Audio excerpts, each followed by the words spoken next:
Namaskar and thank you for tuning into Express News. News snippets across different segments. National news first. The Indian Army soldiers deployed along the international border in Amritsar revealed that they foiled Pakistan's infiltration attempt on May 8-9 night. This was done with the help of an alert by the Indian Army and matchless air defense systems deployed in frontline areas. The Ministry of Defense said that Operation Sindoor marked a turning point in India's defense doctrine, demonstrating tri-services synergy, strategic depth and technological dominance in response to the Pahalgam terror attack. The anti-terrorist squad of the North Indian state of Uttar Pradesh arrested a suspected Pakistani spy for allegedly working for Pakistan's intelligence agency and engaging in cross-border smuggling from Moradabad. In the North Indian state of Punjab, Gurdaspur police thwarted an attempt to compromise national security by apprehending two persons for engaging in sharing classified details related to Operation Sindoor with Pakistan's intelligence agency, the ISI. The Embassy of India in Portugal responded firmly to a protest organized by Pakistani demonstrators near the Chancery building, calling it a cowardly act. The Indian ambassador to Portugal, Puneet Roy Kundal, and other Indian diplomats stood proudly with large images that read, "Operation Sindoor is not over yet." The Foreign Secretary Vikram Misri is set to brief the Standing Committee of Parliament on External Affairs on the current foreign policy developments regarding India and Pakistan. The International Monetary Fund, the IMF, has imposed 11 more conditions on Pakistan, raising the total to 50 for the next bailout tranche. The new demands include parliamentary approval of a 17.6 trillion rupee budget, higher debt servicing charges on electricity bills, and lifting restrictions on importing used cars over 3 years old.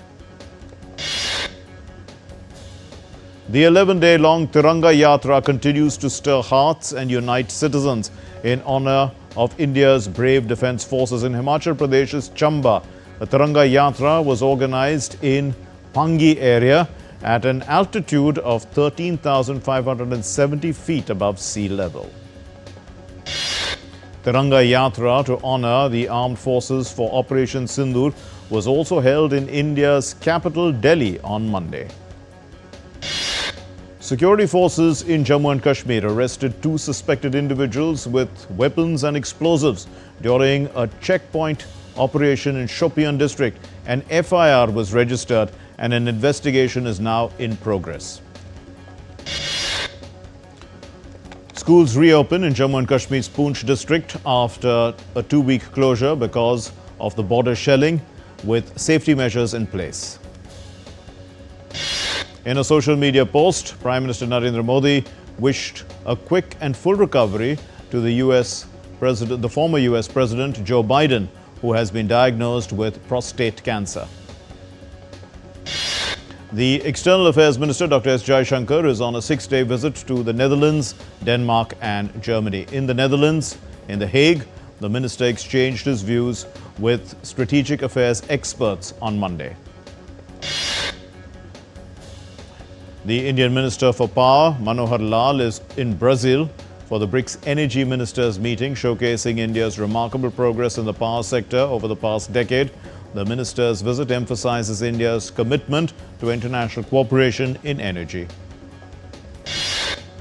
Minister Manohar Lal praised the Indian diaspora for keeping the nation's values alive and also acknowledged their contributions to Brazil's growth. At the BRICS Transport Ministers meeting in Brazil, the group made a historical decision to reduce fossil fuel pollution in the world. Transport and Highways Minister Nitin Gadkari, who represented India at the meeting, said that New Delhi will definitely try to be carbon neutral by 2070 as per the vision of Prime Minister Narendra Modi. The Indian Minister of State for Information and Broadcasting, Dr. L. Murugan, visited the public broadcaster Doordarshan's Bengaluru Kendra, and the minister inspected various departments of Doordarshan Kendra. He reviewed the functioning of the staff. In a historic achievement, the National Cadet Corps expedition team successfully scaled the highest mountain in the world, Mount Everest, on Sunday. The team braved extreme weather to hoist the Indian tricolour and the NCC flag atop the world's highest peak. The Indian Coast Guard continues its dedicated marine conservation efforts under Operation Olivia, which is to protect the olive ridley turtles along India's eastern coastline. India's Supreme Court on Monday said that the principle of one rank, one pension will be applicable to all retired court judges regardless of how they were recruited. Let's get you the business news now. The Indian equity indices traded lower on Monday. The Sensex plunged 271 points to close at 82,059.42 points. The Nifty slipped below the 25,000 mark with 24,945.45 points at close. The Indian rupee closed stronger against the dollar on Monday. The domestic currency ended 12 paise higher at 85.40. Gold futures maturing on June 5 were priced at 93,630 rupees per 10 grams on the multi-commodity exchange. Silver futures for July 4 maturity stood at 95,989 rupees per kilogram on the MCX.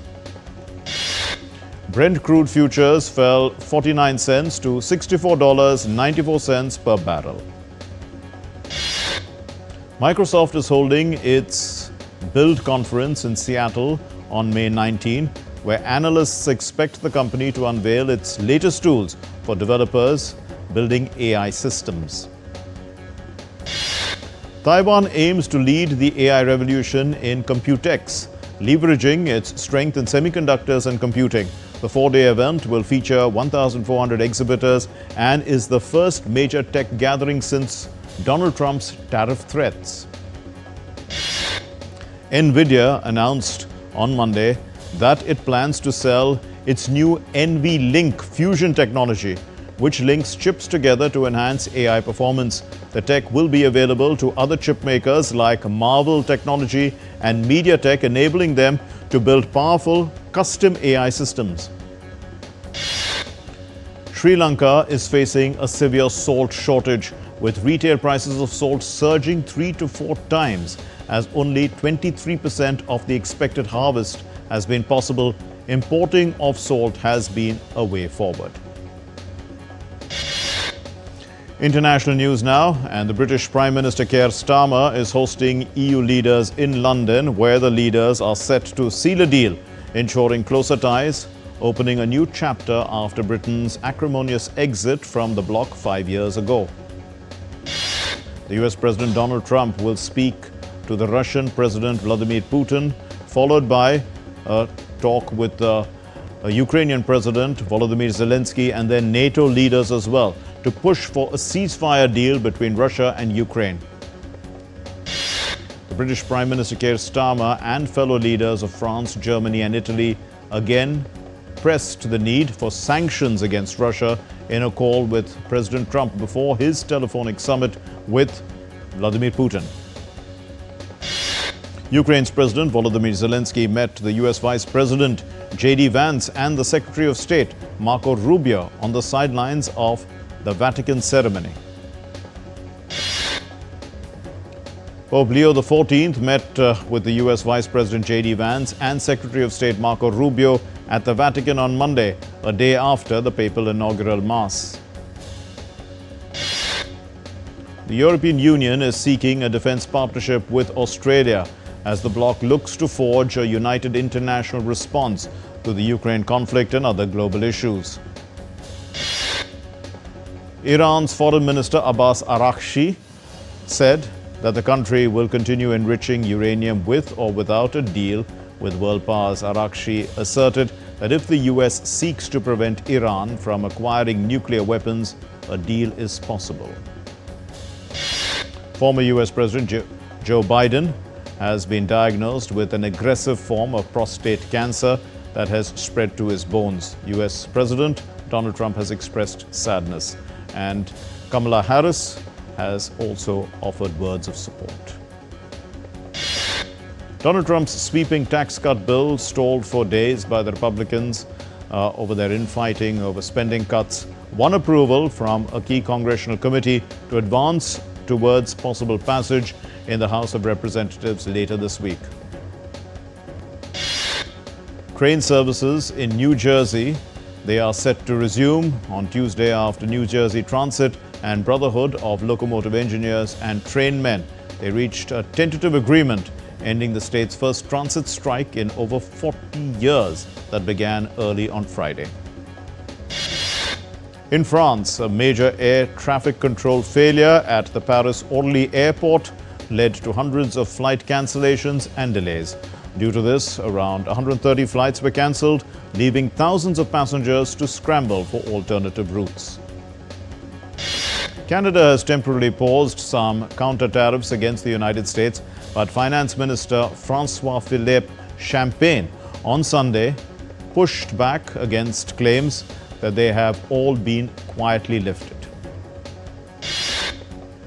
China has imposed anti-dumping duties of up to 75% on plastic imports from the US, EU, Taiwan and Japan on Monday after finding evidence of unfair pricing.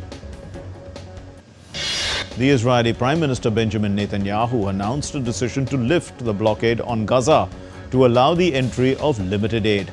In a statement, Netanyahu's office said that Israel will allow the entry of a basic quantity of food for the Gaza population to prevent a hunger crisis. In a video address on Monday, Netanyahu said that Israel would control all of Gaza and would prevent Hamas from looting aid. Portugal's incumbent centre-right party won the most seats in the country's third general election in 3 years on Sunday, but again fell short of a parliamentary majority. Nicusa Dan, a centrist mayor and former mathematics professor, on Sunday won the presidential elections in Romania. Nicusa Dan defeated a hard-right candidate, George Simeon.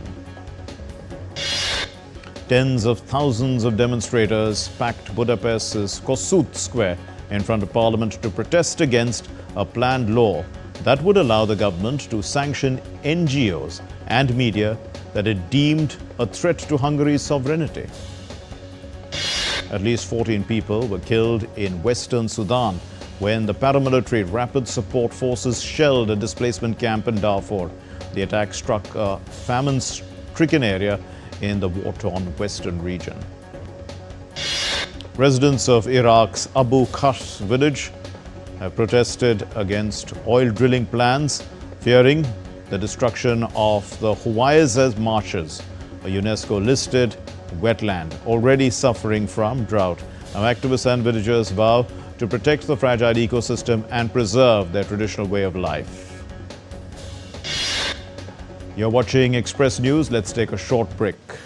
Stay with us. Geopolitics and trade deals. Economic challenges amid development. Hard work and the path to prosperity. It's the economy, always. Between walkers, money is what money does and says. Supply creates its own demand. Between the bulls pulls and bears tears. When supply chains globalization and India rises to the podium. We'll get you centered with the Economic Brief at 8 p.m. every Thursday on DD India.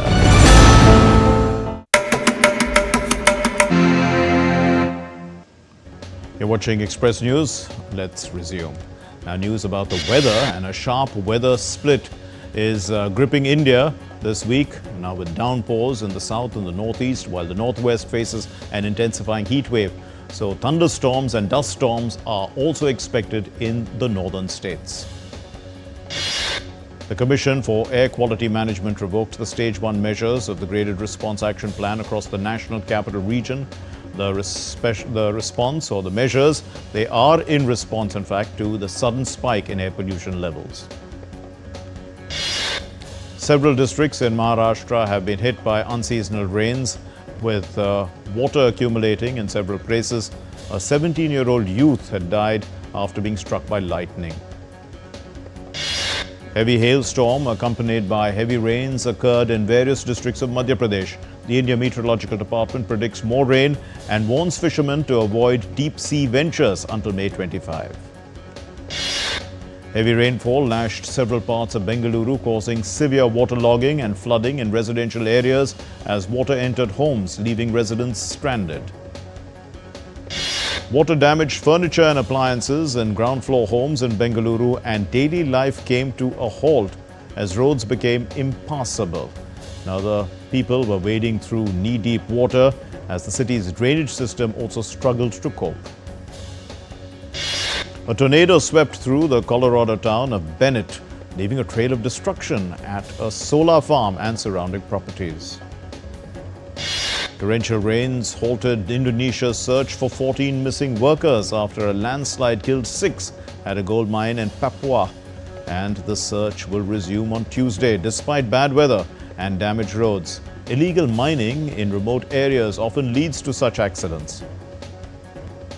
Now, China has issued multiple weather alerts on Sunday, warning of rainstorms, mountain flooding in regions like Jiangxi and Xinjiang. A yellow alert was raised in the high-risk mountain torrents for high-risk mountain torrents, and the country has recorded 2024 as its warmest year on record. A huge plume of smoke rose from the Lebotobi Laki-Laki volcano on the Indonesian island of Flores on Sunday. The volcano has erupted several times, spewing thick ash more than 6,000 meters above its summit.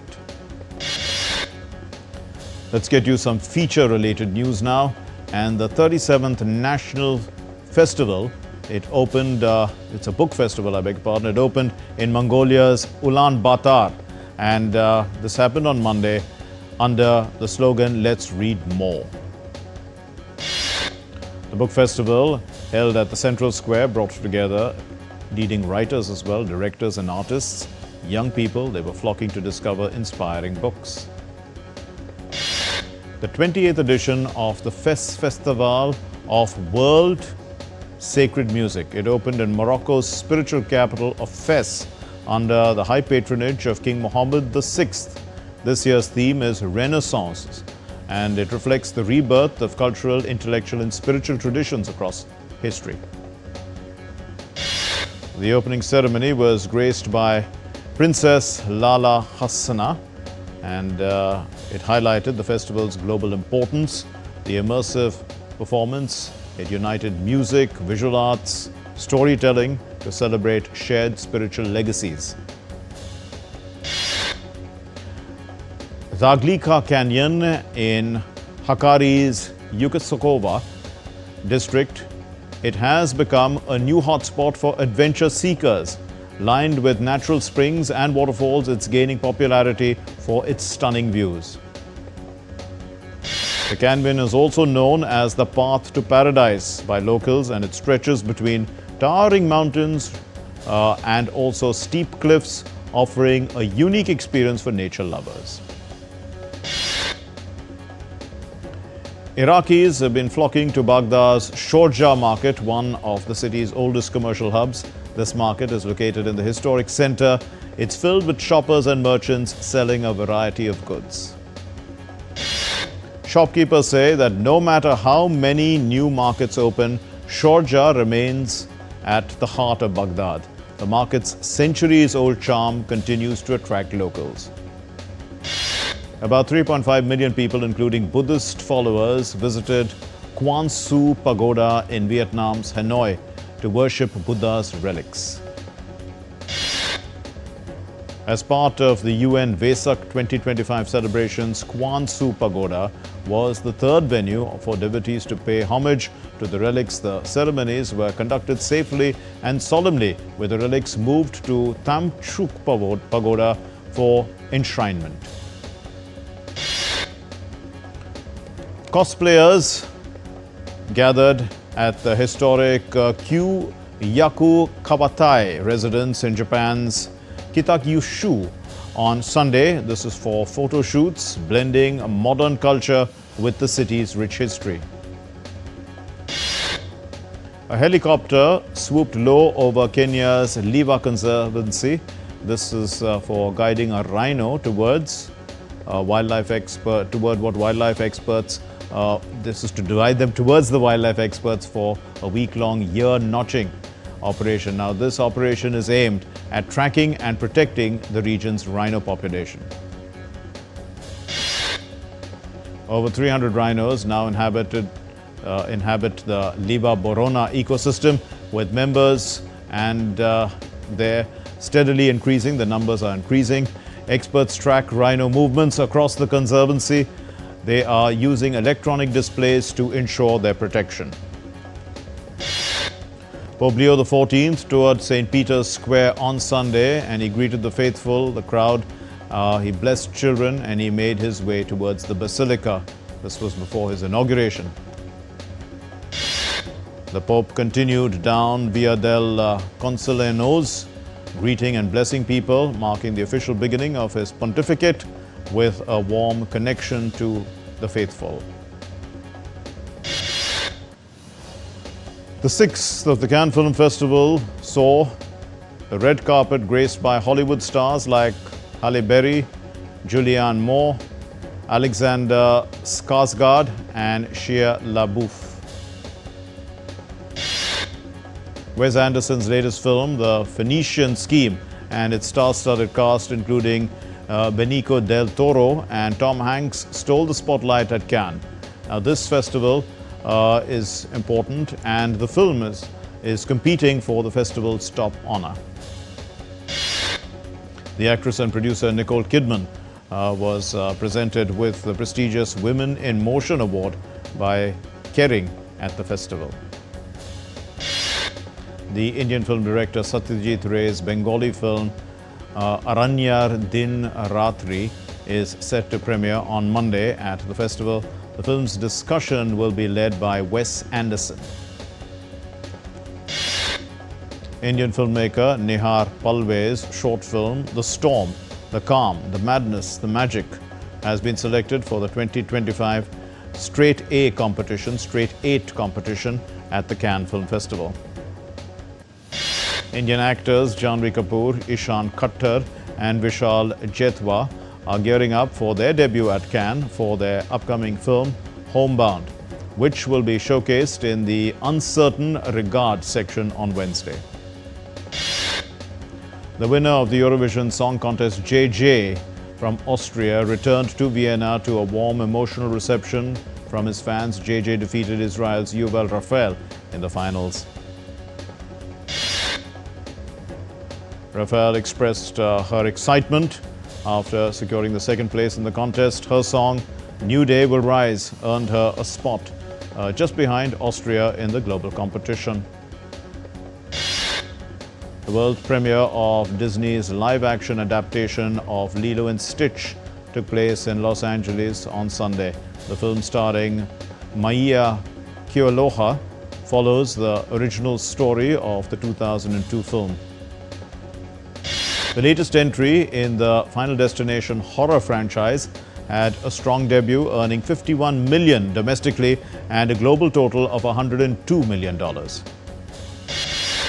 In the IPL, sports news now. In the IPL, Punjab Kings defeated Rajasthan Royals by 10 runs in Jaipur on Sunday. Gujarat Titans qualified for the playoffs after beating Delhi Capitals by 10 wickets in the second match of the day. The win for Gujarat Titans also sealed Royal Challengers Bengaluru and Punjab Kings' qualification for the last four stage. Lucknow Super Giants will face Sunrisers Hyderabad in a do-or-die IPL match in Lucknow on Monday. Gujarat Titans captain Shubman Gill completed 5,000 T20 runs in his cricketing career. Their match against Delhi Capitals was the venue. Now, Delhi Capitals' batter KL Rahul also became the first ever player in the history of the Indian Premier League to smash a century for 3 different franchises. The RCB have named the Zimbabwe seamer Blessing Muzarabani as the replacement for the South African speedster Lungini Ngiri. Bangladesh is set to face the United Arab Emirates in the second T20 International in Sharjah on Monday. Bangladesh are leading the two-match series 1-0. Khelo India Beach Games commenced on Monday in the Union Territory of Dadra, Nagar Haveli and Daman and Diu. Tennis now, and Carlos Alcaraz lifted the Italian Open title on Sunday after beating his rival Jannik Sinner in the final. Max Verstappen clinched his second victory on the Formula One 2025 season by emerging triumphant at the Imola Grand Prix. In golf, Scottie Scheffler won the PGA Championship by 5 strokes at the Quail Hollow Club on Sunday. The Indian men's football team won the SAF Under-19 Championship 2025 title after beating Bangladesh 4-3 on penalties. Inter Miami suffered a devastating 3-0 defeat to Orlando City in the MLS on Sunday. Kylian Mbappe and Jude Bellingham led Real Madrid to a 2-0 win over 9-man Sevilla at the La Liga 2024-25. Well, that's all we have in the Express News for now. Thanks for watching. Namaskar.